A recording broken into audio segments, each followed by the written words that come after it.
Hi, I'm Dakin Matthews, and this is Sheltering with Shakespeare. I'm Cinna the Poet. I'm Cinna the Poet. These lines from Julius Caesar are heard more frequently on Shakespearean stages now than they were in the past because the Cinna the Poet scene was frequently cut from productions of the play. That is, until Orson Welles and John Houseman's famous 1937 Mercury Theatre production, which used the context of 20th century fascism for its design and interpretation.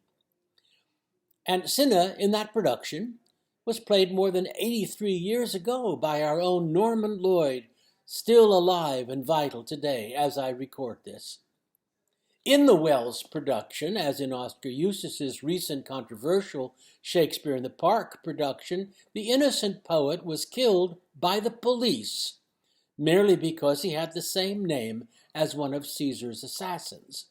As theatrically impressive as this interpretive choice may have been, it totally undercuts what Shakespeare intended by writing the scene, whose narrative he borrowed from the source material, Plutarch's Parallel Lives.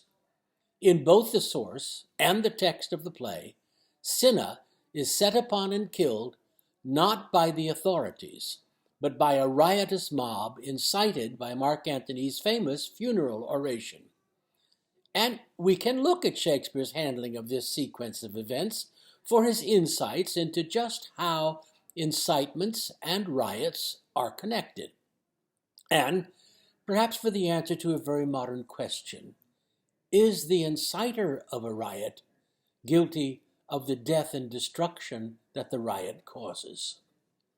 So first we ask the question, did Mark Antony tell the mob to riot? Did he tell them to kill?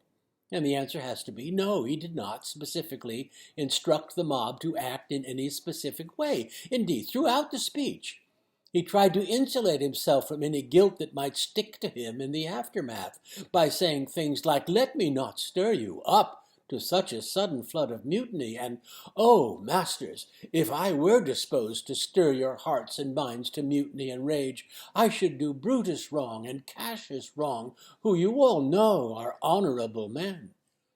He also claims that he dare not read Caesar's will aloud to them because it would inflame them, it would make them mad, and who knows what might come of that.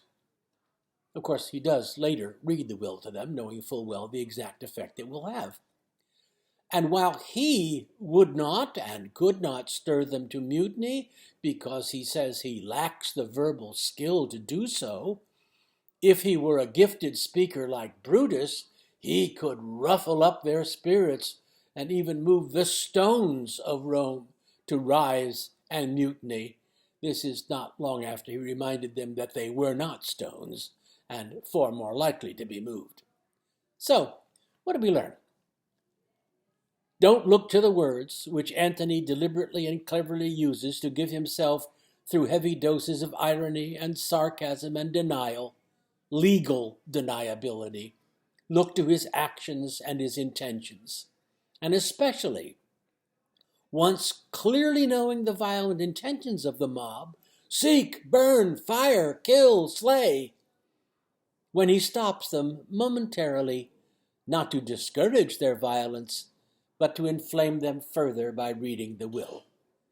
And if these actions and intentions were not already clear enough, he then tells us in 2 quick lines after the riotous mob has begun its murderous rampage that his intent was to move the people to violence.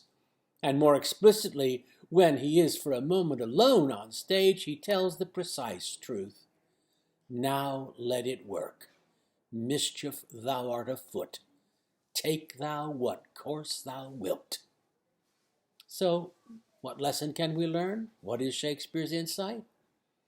That men can be moved to commit mob violence, even and perhaps especially by a speaker who, as he is doing it, denies he is doing it, and may later plead that he was not doing it. Yes, that man, for all his disingenuous denials, was doing it, knew he was doing it, and is guilty of whatever death and destruction followed in its wake. I'm Dakin Matthews, Sheltering with Shakespeare.